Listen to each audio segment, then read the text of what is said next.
1月13号在早上6点的时候发布了一部 0.01.1 的改动。我想先讲一点懒人包，关于流派强度，如果不是 bug， 他们会在下个新赛季再改动，因此求生术、电爪、电法可能都活了下来。如果他们认定不是 bug 的话，目前看起来互动也没有什么大问题，单纯数值堆叠后过强而已，也不确定双节互动在他们眼中是否为 bug。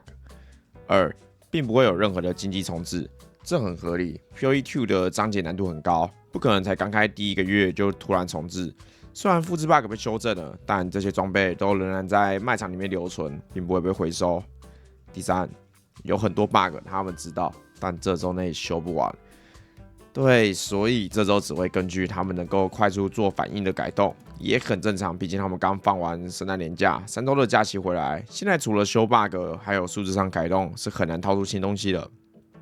第4个，舆图做了大幅度的优化改动，可以拉更远，网站出现更频繁，除了网站背牌可以使用，保险箱优化，怪物死亡时释放更清晰，画面尽量不雾蒙蒙，除了裂痕以外，其他3种机制都改强。我们先来看完整的 Pinnacle 的预计改动影片。Hi, I'm Jonathan Rogers, Game Director on Path of Exile2. Well, we're back from our break. We've been playing the game a whole lot and we've been reading a whole lot of feedback as well.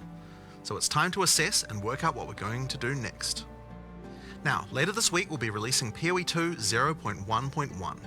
This is a patch designed to address the concerns that we can address relatively quickly, without needing to create a new league or a new economy just yet. In this video, we'll be going over some of the issues we've identified and what we're planning on doing about them. It's worth stressing that just because a specific issue isn't on this list doesn't mean that we're not aware of it or that it isn't going to get addressed. It just means that we either can't fix the problem quickly or we can't do so without the need for a new economy. One of the major areas that needs a lot of attention is the base experience of mapping. We've made a lot of changes here.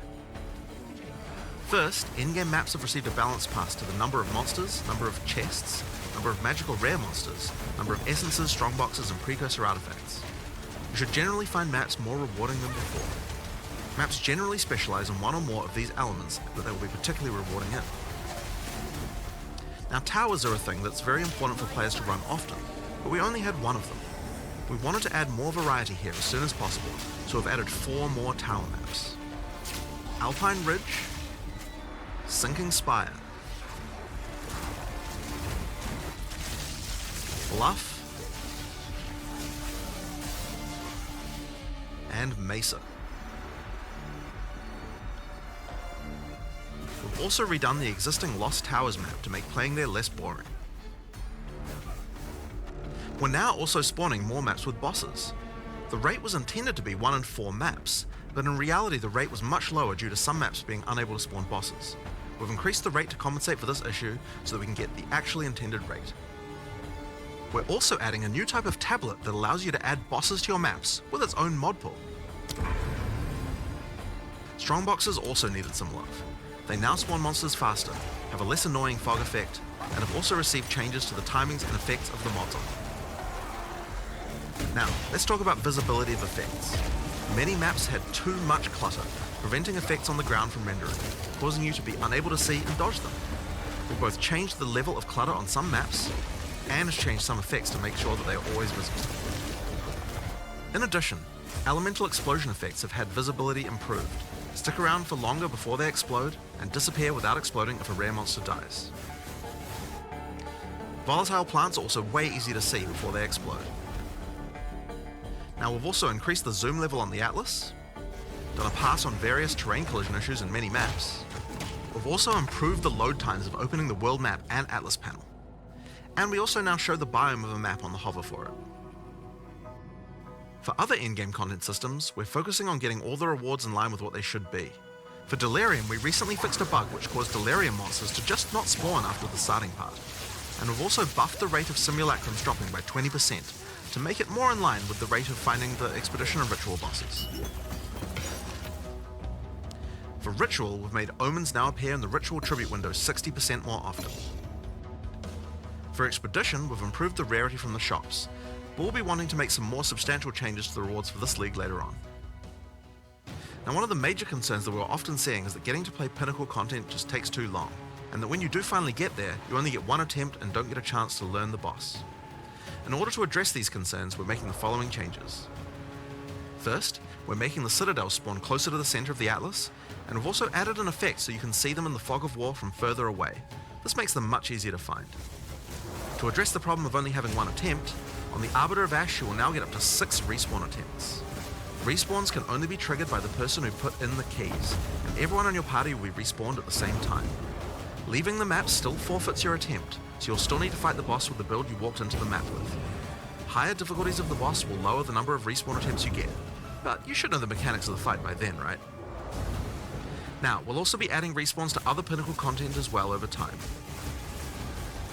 Another thing that players have noticed is that there are less keys from Faradin Citadels on the market, and thought that it was because the Citadel spawns less often. It turns out though that this is just because the boss kills players more often than the others. We've made a few changes to that boss to bring it in line with the other bosses. A lot of people have reported that many of our unique items are feeling underwhelming. Uniques are often designed to be build enabling at high levels, even if they're low level uniques. But we realized that we do need to make sure that more uniques feel powerful when you first get them at low levels too. In this patch, we are buffing a lot of uniques. These changes should make finding uniques at lower levels a lot more fun, and make subsequent character playthroughs more fun too when you have some great uniques to use. We're also changing a few other things to make finding rares better at higher levels too. First, we're changing mod weightings a bit to make sure that there are less bad mods. Another fix is making high tier items no longer cull the highest tier modifier of a given mod type. This bug caused bows and crossbows to not spawn with attack speed at tier 5 rarity, and rings to not spawn with life at tier 5 rarity. Another change we're making is to make it so that socketables such as runes can now be overwritten with another socketable. Now, as we continue to play, we still find many balance anomalies with specific monsters or bosses that can be nasty if you encounter them. This patch contains a pass adjusting a large number of those monsters and bosses. We'll save the full list for the patch notes, but there are a significant number of changes here that should address many cases where monsters or bosses felt too hard in certain circumstances. Here are a few examples to get a taste of what kind of changes you can expect. The Silver Fist Commander roll now does a lot less damage. Plague Bearers Detonate Dead can no longer be used from off-screen and has better telegraphing. Forsaken Miners throw less grenades, have improved visuals, and deal less damage. And Lost Men Zealots can no longer meteor you from off-screen either, as well as many other changes just like those. One of the big issues for players on consoles is that the web-based item filter system is currently not working. This means that they can't use item filters like the PC users can. For 0.1.1, we'll be enabling the same system that POE1 has, which allows you to subscribe to item filters on the website. For now, this will be done on the POE1 website to allow us to get this feature out as fast as possible. Later on, we'll improve the user experience of this and put it on the Path of Exile2 website. This patch also contains a bunch of other smaller changes and bug fixes that I'm sure you guys will appreciate, like buffing armor and scavenged plating, showing the number of uses left in your charms, as well as an effect when they trigger, the Song of the Exiles, fixing the music that Una was supposed to play in town,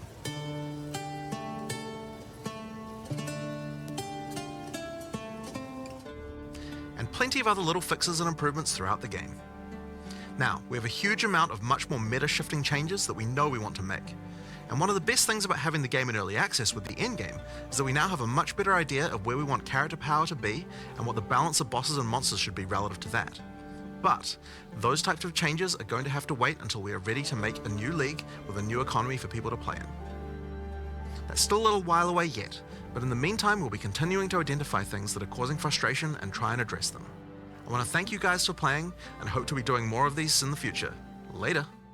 虽然对于这一次改动有点失望，但也是预期以内。半年以来 ，GG 为了推出 POE2， 他已经加班很多了。他们的圣诞年假相当于我们的农历新年，不可能要他们不放假。POE2 不尽人意，但还是有极高的留存率。以一个 EA 阶段的游戏来说，可以说大获全胜了。我认为接下来 POE2 的更新进度会延缓很多，毕竟该把人手还回去 POE1 了。POE1 经历了史上最长的赛季，长达7个月，预计更新会在3月初，大致上可以推测 POE2 的下次赛季更新可能会在4月中或者5月初。不需要得失心太重，第一次玩 POE 系列的人，如果 POE2 没有事可做，你或许也会想试试看 POE1。对于你而言 ，POE1 应该是一个全新的体验，某程度来说也能够抢先体验未来 POE2 会出的赛季。整体而言，我觉得 EA 能够推出这样的体验还是非常好的。就这样，有什么问题我讨论，欢迎在下面留言。我是我猫，我们下次再见，拜拜。